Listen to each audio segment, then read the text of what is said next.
Hey guys, welcome back to the channel. Hope you're all having a lovely day so far. It has been an extremely warm day here today, probably the hottest day of the year I think, so far for me anyway.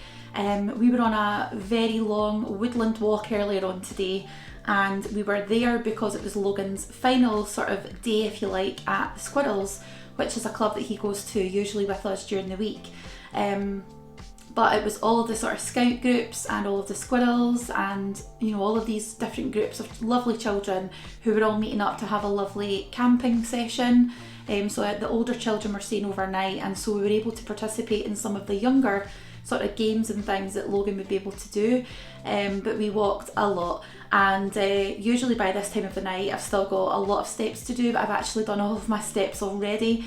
But I am going to go out a bit later and take my dog out for another walk and make sure that I get some fresh air really, because it's much cooler now, so I think it would be much nicer to enjoy. So because of that, we had a decent lunch when we got home earlier on today. We had sin-free chilli, and we had some cauliflower rice with that as well. But because we have some things left in the fridge that we want to use up, I thought it would be a good idea to make us a nice light dinner that won't take too much to digest but will still taste really good. So it's not a recipe as such, it's just something that I'm going to make up as I go along, and hopefully it will turn out good. But the first thing I want to discuss with you guys is this Scottish salmon. So there are 2 fillets of salmon in here, and it goes out of date tomorrow, which is why we're wanting to use it up today. And we love fish, we love seafood, but what I'm going to do today, rather than pan fry it as it suggests, I will cook it in the air fryer. So it's the first time that I will have used the air fryer to cook fish at all, but I'm really looking forward to seeing how it turns out and if it crisps up, etc., as it would in the pan. We do have a fish setting on the air fryer that you can sort of use as a pre-setting. So I had a wee look at that earlier, and it does come up at 180, so 180 degrees Celsius is the cooking temperature, which I think would be absolutely fine. So yeah, really looking forward to this. We also have our Philadelphia lightest herbs. So I've not had this before with fish, but I thought it would taste good. It's cheese. Fish goes well, you know, fish sauces often have cheese in them, and it does go well with salmon, so I thought it'd be good to use this up. Now, it's 11% protein, 3% fat, 26 calories per 30 gram serving. Now, we're going to use probably 50 grams of this each, so the tub itself is 165 grams. We're probably going to use around 100 grams of that for dinner tonight. Now, per sort of amounts, portion if you like, is 25 grams. Slimming World advises that that is 1 Syn. So for using two times that, it would be 50 grams is 2 Syns. So what we're going to do as well to thin the sauce down a bit is use a little splash of skimmed milk, which Slimming World advised to count half a Syn for. Now, I don't know how much milk I'm going to need to make that sauce a little bit thinner consistency wise, but I think all in all, 2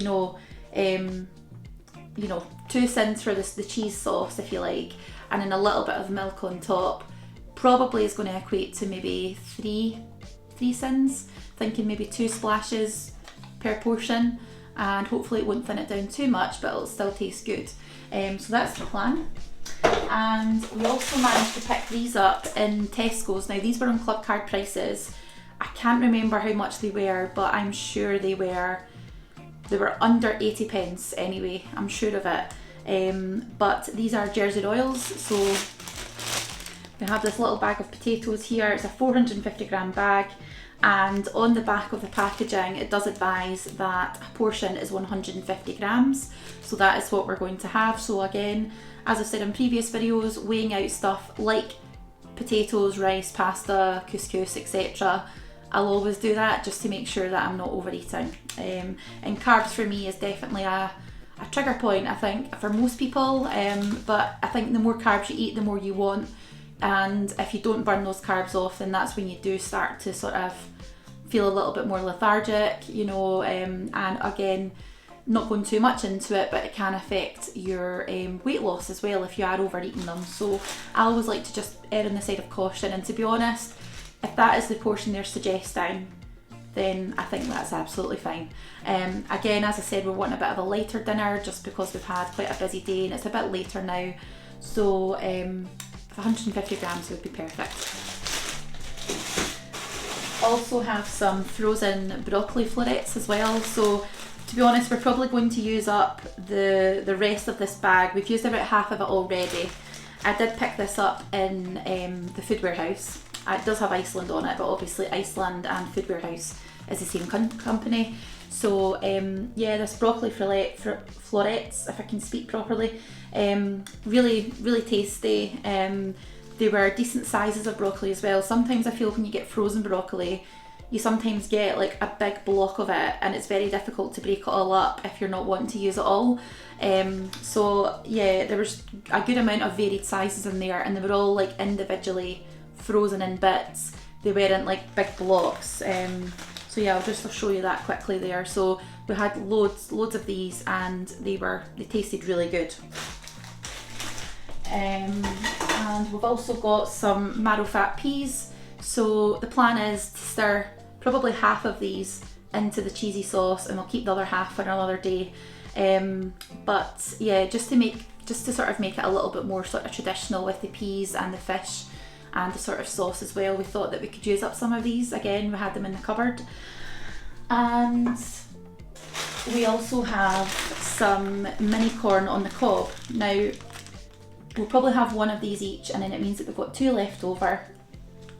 Mini corn on the cob's a thing that I go through phases of eating a lot of, and then maybe not so much. So these have been in the freezer for a little while, but they are my favourite. I know baby corn is a speed food on Slimming World, but mini corn on the cob, personally for me, just can't beat.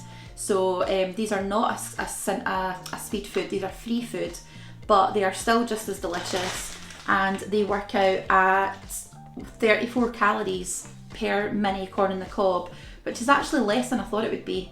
But yeah, the kernels only is 34 calories. I'm telling you right now, if you can eat the middle of a corn on the cob, then you are a machine, because I think it would break most people's teeth in half if you tried that.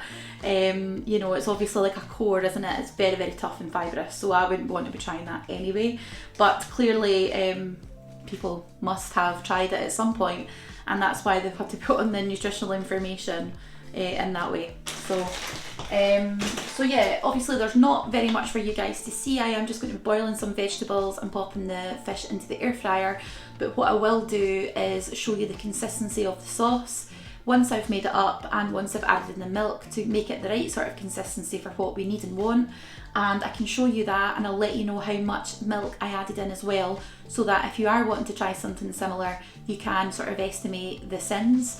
Now, as with all recipes or meals that I make, it's completely up to you what you do at home. I just do what I do here, and I'm not expecting anyone to follow or copy what I do. Your weight loss and your sort of nutritional requirements are obviously going to be very different to mine, but this is just what I do, so I hope it will be useful. And it may be that you have some of the ingredients in the fridge or the cupboard as well already, and again, I'm always keen to try new things and use up food without it going to waste, and look at sort of new sort of recipes or food for ideas, because if you often get home from work or home from a day and you think, what do you want for dinner? I don't know. And you look in the fridge or you look in the cupboard, and sometimes you just don't have that inspiration. But hopefully this video will provide you guys with a little bit of inspiration, and if I come across anything else that I think will be useful to add in to this meal, I will let you guys know at the end. So as I said, I will show you the consistency of the sauce, and then I'll show you the finished product as a meal. So I'll get to work, and I shall see you in a second. So I have added around 2 quite generous splashes of milk into the sauce for the salmon. So I'm going to count probably 1 Syn. Now, I haven't had any Syns today at all, so I'm not too concerned that I'm going to go over my Syn allowance or anything like that. I've still got some snacks to have tonight, and I've still got my healthy extra B choice to have tonight as well. So I'm not too concerned that I'm going to overdo it by adding a little bit of milk, obviously. You know, you have to be sensible with these things. But what I will say is that the sauce, I think, is of a perfect consistency. So I've added in around half of the peas, as I mentioned earlier, and I will show you the consistency of the sauce So it's a nice sort of drop-in consistency. It's not too watery. Obviously, you know, as it cools down it will thicken back up again because it is cheese, but I think, you know, I've added a little bit of pepper into there, and as I said, the consistency is pretty nice in my opinion. So I think that'll coat the fish really, really nicely, and I'm just about to plate up, so I'll show you guys in a second. So I've plated up our food and it looks delicious. It smells amazing as well, if I do say so myself. I've just added a little bit of rock salt or sea salt onto the top of the vegetables and the potatoes. And what I will say to you is that the sauce does look really, really good. Now I'll just try to show you what it looks like without trying to tip everything off of the plate. But yeah, really, really looking forward to having this. That's our fish and our marrowfat peas in there as well. It would have been ideal to have smaller peas to put in the sauce, but we don't have them, so you know, use up what you've got. Anyway, let's have a little bit of the fish. Now obviously, as I said, I've not cooked fish in the air fryer before, but it looks really, really good. Not overcooked, not undercooked, just perfectly, and it's flaking away there really, really nicely. So I'll have a bit of the sauce with it and a little bit of pea, and I'll let you know how that tastes.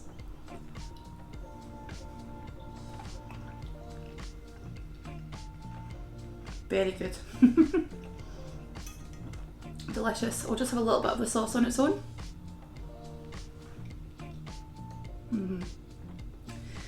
That probably is one of the best sauces I've had with fish in the house that I've ever made, and obviously it was just using Philadelphia with a little bit of milk. I'm going to count probably 3 Syns each for each meal, for each plate, just purely because we used 2 Syns for the Philadelphia, and then as I said, I added in a little bit of milk, so yeah, I'm just going to estimate around about 3 Syns. So yeah, I'm going to head off, enjoy my dinner, and I hope you have a lovely day. So thank you so much for watching, and I shall see you on the next one. Thank you. Bye.